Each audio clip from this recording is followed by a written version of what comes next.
Madame, Messieurs, bonjour, ravi de vous retrouver. Bienvenue dans le 15 heures de Télé Djibouti. Voici les titres de l'actualité. La première dame a parrainé hier soir la cérémonie marquant la création de l'UNFD et l'anniversaire donc de l'indépendance de Djibouti. Et les forces ukrainiennes cèdent le verrou stratégique de Severodonetsk.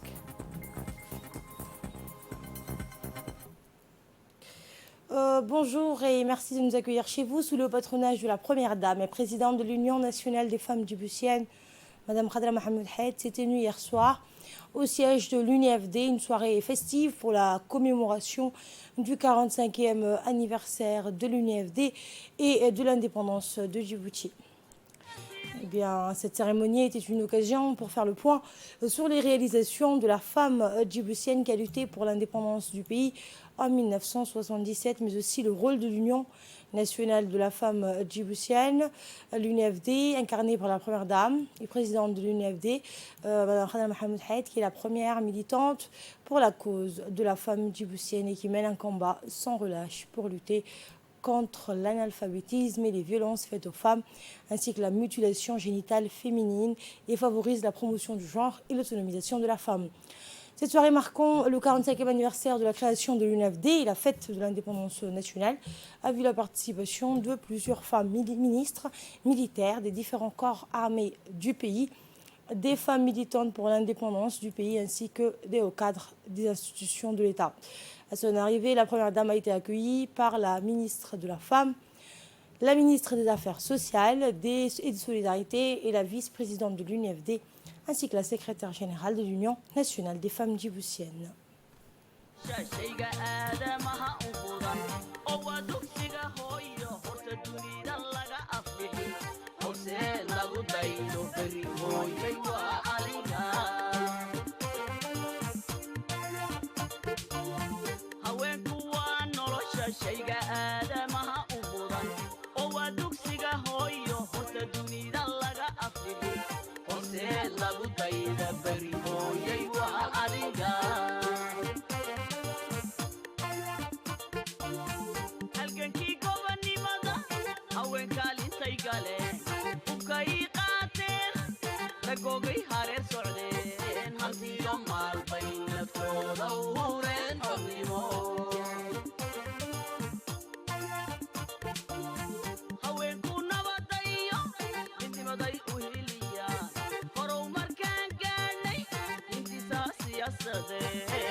La cérémonie marquant la commémoration du 45e anniversaire de l'UNFD a été animée par les différentes troupes artistiques nationales, avec beaucoup de joie et d'enthousiasme et un public venu en masse pour assister à cette soirée.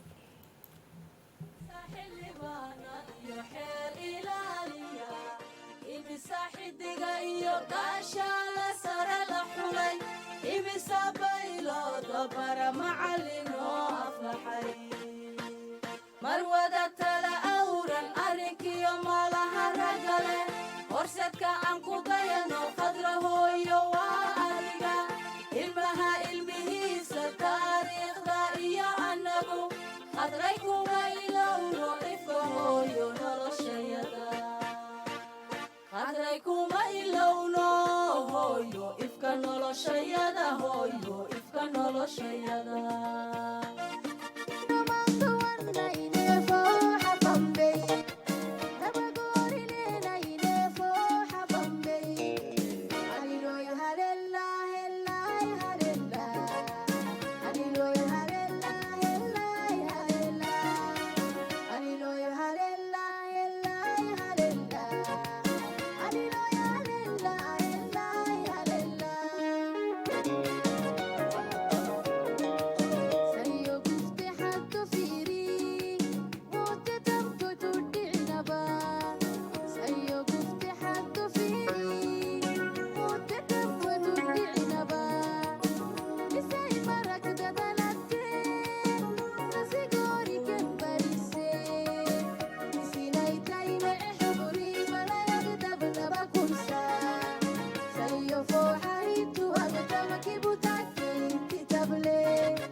hooyadu waa udub dhaxaad araxda ummadiyo bulshada ilaa halgankii xornimo aglookii dowladnimo astaan qarabay ahayd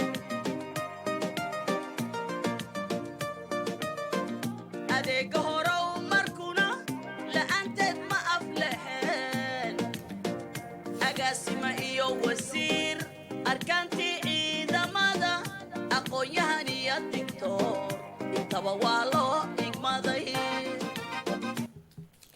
Écoutons un extrait du discours de la secrétaire générale de l'Union nationale des femmes djiboutiennes, Madame Fatouma Moussa.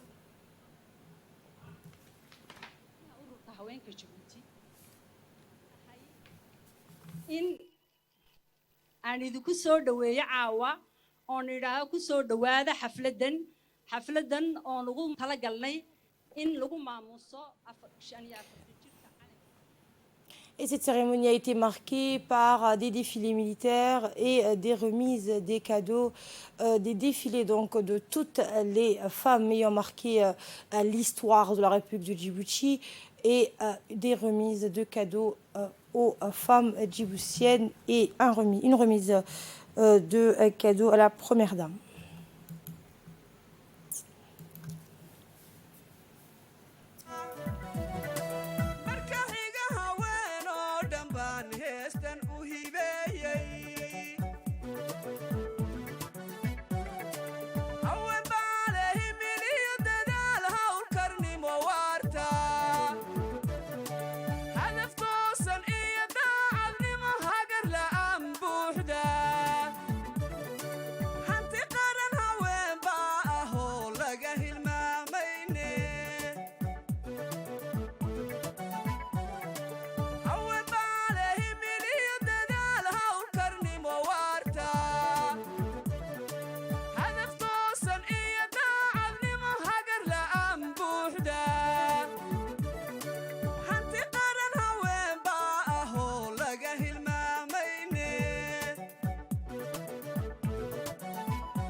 Dans le reste de l'actualité, pendant leur séjour en Terre Sainte, les pèlerins djiboutiens ont effectué diverses visites sur le terrain. Les pèlerins ont commencé leur visite à la mosquée de Rouba où ils ont prié. La mosquée est située sur la route de migration reliant la Mecque et Médine et à environ 3,5 km au sud de la mosquée du prophète. La mosquée du Rouba bénéficie des soins et de l'attention du gouvernement du gardien des deux lieux, des deux saintes mosquées, le roi Salman Ben Abdelaziz Al Saoud, car c'est l'une des plus grandes mosquées de Médine. Les membres de la mission djiboutienne ont déployé des efforts inlassables pour guider les pèlerins vers la réussite de cette visite historique et religieuse. Après cela, les pèlerins sont allés visiter le mont Uhud où ils ont escalé le mont pour prendre des photos de souvenirs. Le mont Uhud est situé comme une chaîne de montagnes s'étendant d'est en ouest à 1000 au nord de Médine, à environ 5 km de la mosquée du prophète, paix et âme soit sur lui, qui est la montagne la plus proche de Médine. Les pèlerins ont donc visité par la suite les sites historiques et archéologiques de Médine dans le cadre de leur voyage spirituel vers la Terre Sainte.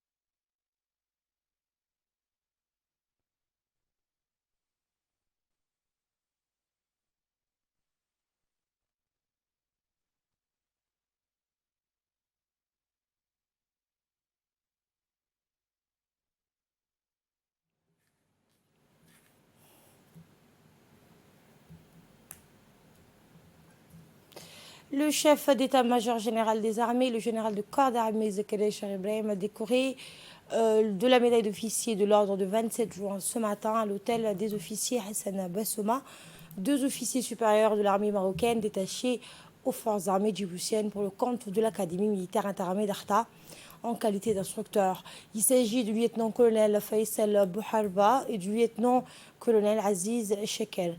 À son arrivée à l'hôtel des officiers, le général Zakaria Cherif Ibrahim a été accueilli par le général Tahir Ali Mohamed, chef d'état-major de la défense. Puis ensemble, ils ont effectué la revue des troupes.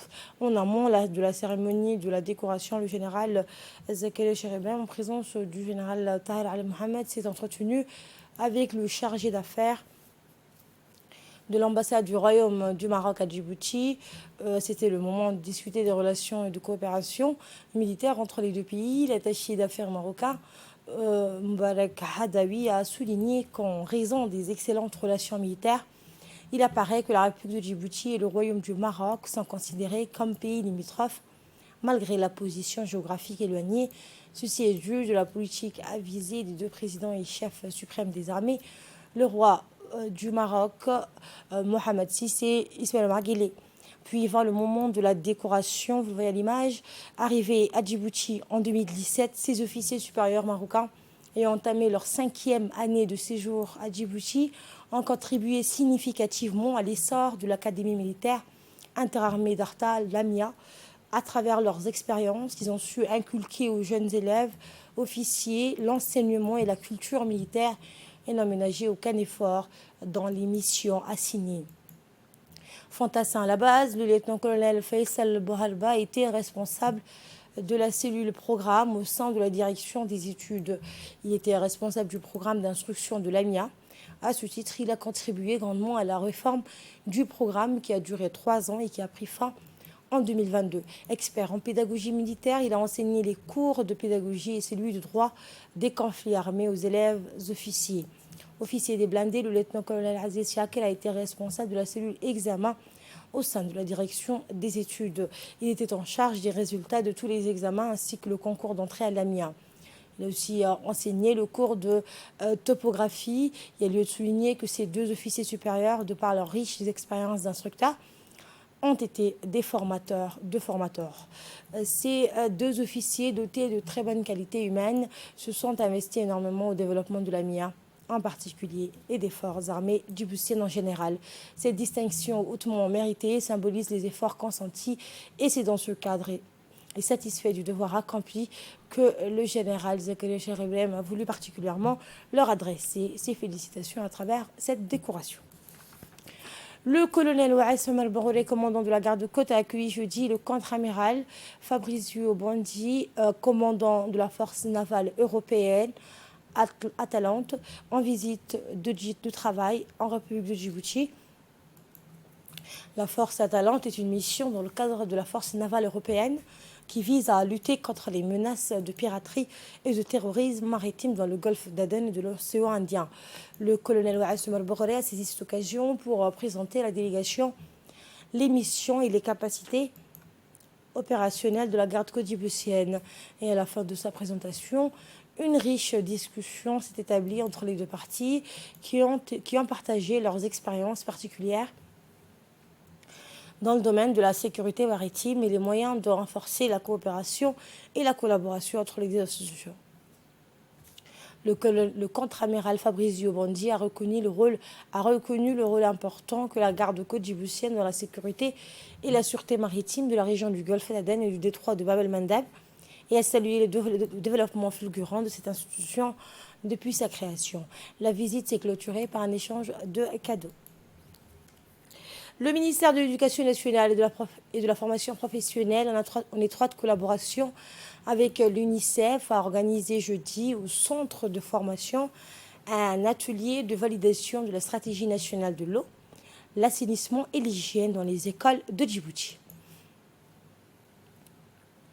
Cet atelier de validation a été présidé par le directeur général de l'enseignement, Abdi Zélil, en présence des représentants de l'UNICEF, l'ONEAD, l'INSPD, les chefs d'établissement scolaires, les associations des parents d'élèves, des ONG et des partenaires techniques et financiers. Les travaux de l'atelier ont été ponctués par des échanges entre les parties prenantes avant la validation de l'étude et la formulation des recommandations.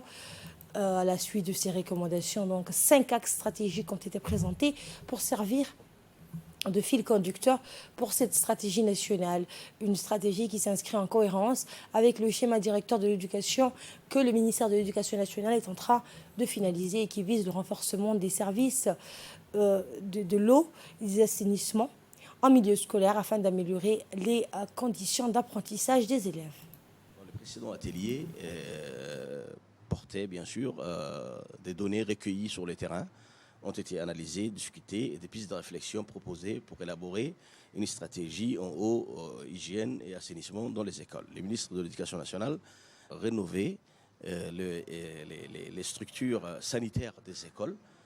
En plus, il a été recruté dans toutes les écoles des femmes de ménage supplémentaires chargées au nettoyage quotidien des toilettes. Et cette stratégie nationale permettra d'ici à 2030 aux enfants scolarisés de la République de Djibouti de bénéficier d'une éducation de qualité grâce à un accès équitable et durable à l'eau potable, aux services d'assainissement et d'appliquer aisément les bonnes pratiques d'hygiène. À la une également, après la région de Tadjoura et Ali Sabié, l'INAP est à Obok pour la formation des élus sur le concept de la décentralisation. Le conseil régional d'Obok a clôturé mardi un atelier de formation de 3 jours portant sur le concept de la décentralisation, déconcentration au profit des nouveaux élus et les administrateurs locaux.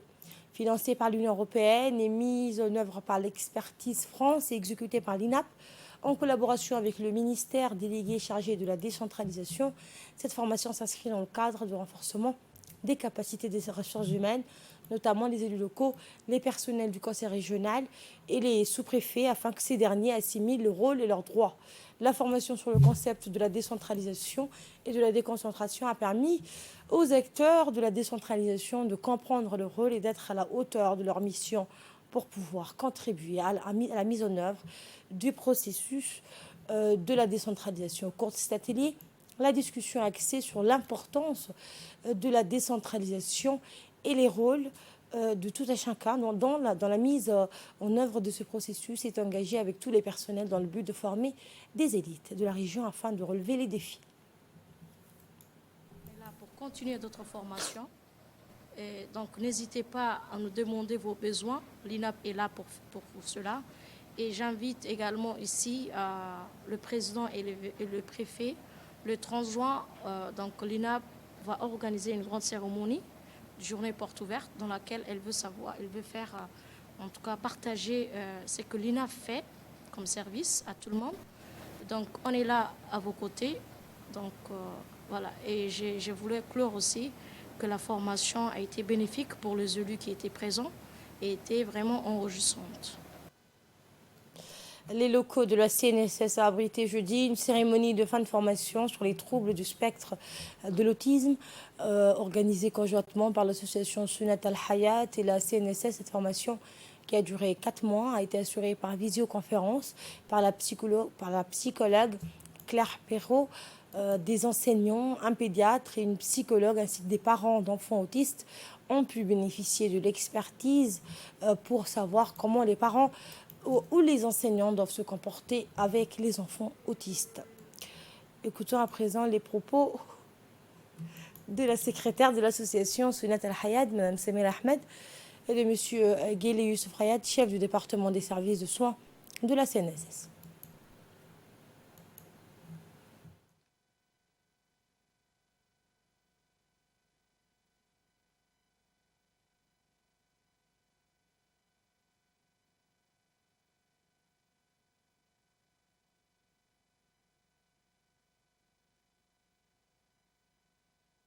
Donc, on est arrivé à notre dernière séance, dernière minute de la formation qui est là depuis le mois de mars. Alors, nous avons fait cette formation en ligne avec Madame Claire Pericini, qui est la spécialiste psychologue clinicienne qui habite en France et qui a bien voulu nous aider les parents aujourd'hui, les encadreurs. Donc, nous avons les encadreurs du ministère de l'Éducation nationale, les encadreurs de l'École pour tous, les encadreurs de l'association Sunna Al-Haya, avec les parents des élèves qui sont dans nos centres. Et nous avons eu cette formation depuis le mois de mars, donc c'était 2 fois par mois. Et à chaque fois, on avait 4 heures de formation à distance. Mais c'était tellement bien, le Covid nous a appris des belles choses. S'il y a vraiment des personnes à remercier ici, dans cette salle, c'est vous, mesdames, qui œuvrez au quotidien auprès de ces enfants en difficulté. J'ai été une seule fois dans le centre et j'étais tellement bouleversé que j'ai vraiment du mal à retourner. Donc vous qui êtes au quotidien auprès de ces enfants, c'est vraiment vous à qui on doit dire merci et bravo pour tout le travail que vous faites. Écoutons à présent une des parents d'élèves, Mme Nagat Salam, qui a bénéficié de cette formation. Moi, j'ai un enfant à besoins spéciaux. Il a été accueilli au centre Sunat Al-Hayat. Il est sous la responsabilité de Mme Abir. Je ne vais pas vous cacher, au début, il n'y avait pas de place. Ces bonnes dames, elles ont fait de la place pour mon fils, qui n'arrivait pas à trouver sa place au sein des autres écoles. Donc, je vous dis merci. Je ne pourrai jamais vous remercier, mais bon, je vous dis merci quand même. L'association, en même temps, elle m'a permis, moi, en tant que parent, de pouvoir comprendre, en fait, les besoins de mon fils, comment mon fils fonctionnait. Donc, grâce à cette formation, j'ai pu avoir une meilleure compréhension de ses besoins. Et j'espère bien aussi pouvoir obtenir tous les outils nécessaires qui sont disponibles, soit sur Internet ou soit peut-être auprès de l'association, qui pourront m'aider à bien développer, qui pourront aider mon fils à bien se développer. Sinon, en tant que parent, j'avais une requête, et j'en ai parlé avec l'association, c'était de pouvoir avoir des heures adaptées pour pouvoir s'occuper de notre enfant à la maison. Parce que le centre nous donne des stratégies pédagogiques et on aimerait appliquer cela chez nous avec notre enfant. Mais en tant que maman active, de 8h à 17h, ce n'est pas évident. Voici à présent les réactions d'une part du pédiatre et de la psychologue qui ont également suivi cette formation. Moi, j'ai démarré mon expérience avec l'association pratiquement en même temps que la formation finalement. Donc c'est Samira qui m'a contactée, elle avait envie que je puisse venir un petit peu comprendre, explorer et surtout apporter un soutien à l'équipe et aux enfants. Franchement, j'ai appris tellement de choses depuis que j'ai démarré, je ne pourrais même pas tout dire. Comme l'a dit Guélé, quand on fait votre connaissance, qu'on va au contact des enfants, on est tout de suite happé. Il faut savoir aussi garder un peu les pieds sur terre et pas... Ça, c'est ce que j'essaye de voir avec les filles qui donnent beaucoup et qui, du coup, prennent pas suffisamment soin d'elles, parce que c'est important d'être en bonne santé pour s'occuper de ces enfants-là. Donc, ça fait aussi partie des missions que je me suis confiée. Condensé, synthétique et riche. L'association Sunna Al-Haya, à travers cette formation, nous a invité notre pédiatre. J'ai appris surtout le point de vue de psychologue. Nous, les pédiatres, en formation, c'est un autre point de vue. C'est un point de vue médical, c'est un point de vue de prise en charge des pathologies, des points de vue l'enfant lorsqu'il tombe malade, comment gérer. Mais avoir le point de vue d'un psychologue clinicien, ça nous enrichit à comprendre que l'autisme, c'est une prise en charge globale et que c'est une prise en charge multidisciplinaire, que ce n'est pas seulement le médecin qui prend en charge un autiste, c'est l'éducateur à la maison, le parent, l'éducateur à l'école, le parent à la maison, et sensibiliser la communauté djiboutienne, la population djiboutienne, que c'est un fait réel. Les festivités pour la fête de l'indépendance sont poursuivies à la commune de Bel'Ass en présence de la ministre de la Culture, Ibo Momena Assoé, des femmes députées et du président de la commune de Bel'Ass. Un moment de communion marqué par des chants et des danses interprétées par les troupes artistiques du pays ont animé la soirée avec des chants reflétant l'histoire de notre pays jusqu'à son accession à l'indépendance. Il va sans nul doute que l'ambiance a été à son comble où les habitants des quartiers de la commune de Bel'Ass sont venus en masse pour assister à cette soirée. Image que vous aurez dans nos prochaines éditions. Et à Lissabié, toujours dans le cadre des préparatifs des festivités du 27 juin, du 45e anniversaire de la fête de l'indépendance, la préfecture de la région a lancé une vaste campagne, une vaste opération de nettoyage sur l'ensemble de la ville d'Alissabié pour rendre par ce biais l'environnement urbain plus propre et plus joli. L'objectif de cette opération de la ville de Assadjouk doit avoir un éclat particulier et revêtir ses plus beaux atouts en prévision de ce 45e anniversaire de l'accession à l'indépendance nationale. La Fédération djiboutienne du cyclisme a organisé hier une compétition cycliste à l'occasion de la fête nationale. Ni une ni deux, l'Union des cyclistes de la garde républicaine étaient rassemblés dans l'urgence pour répondre à l'appel et offrir le spectacle à un public particulièrement nombreux devant la plage de la Siesta.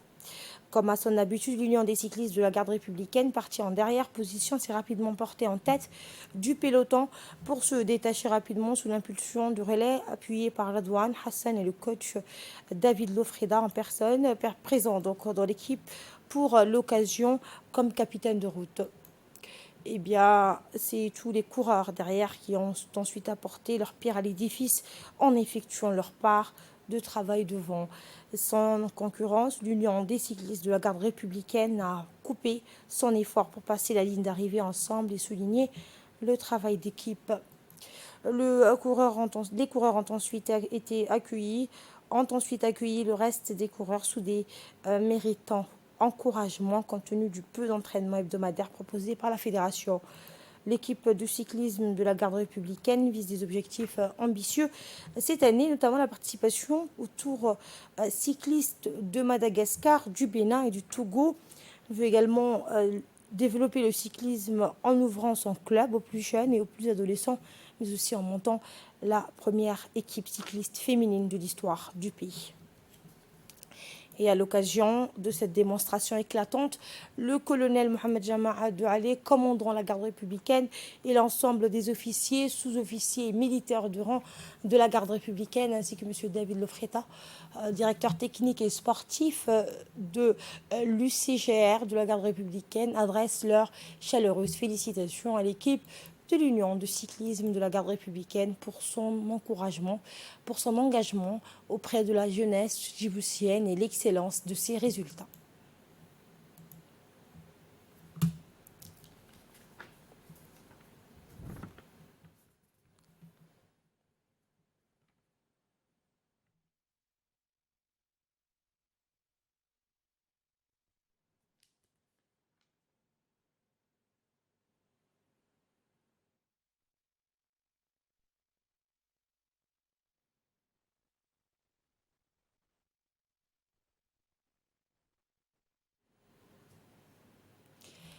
Écoutons à présent le mot du directeur technique et sportif de la garde républicaine, David Lefreda.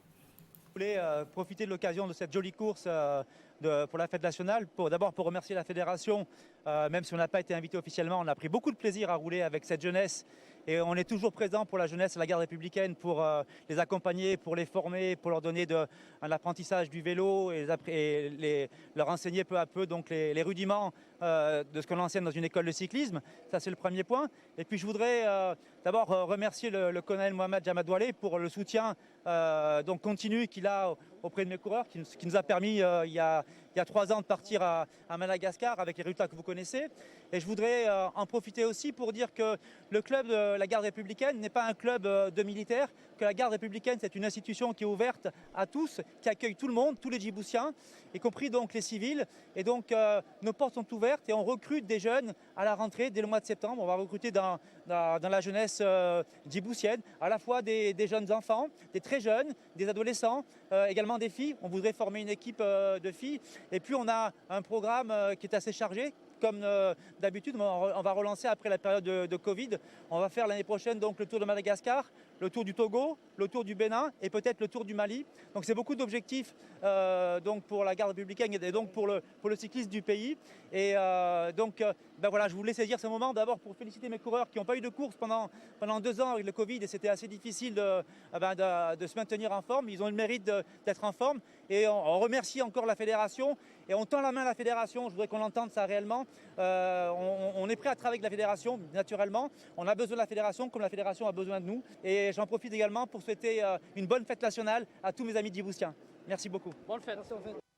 Les forces ukrainiennes cèdent le verrou stratégique de Severodonetsk au 121e jour de la guerre. Les Ukrainiens ont ordonné à leurs forces de se retirer hier de la ville stratégique de Severodonetsk, concédant aux Russes après une résistance acharnée à une avancée dans le Donbass au lendemain de la validation très symbolique par l'Union européenne de la candidature de Kiev. Et c'est tout pour cette édition de la rédaction. Merci à vous de l'avoir suivi.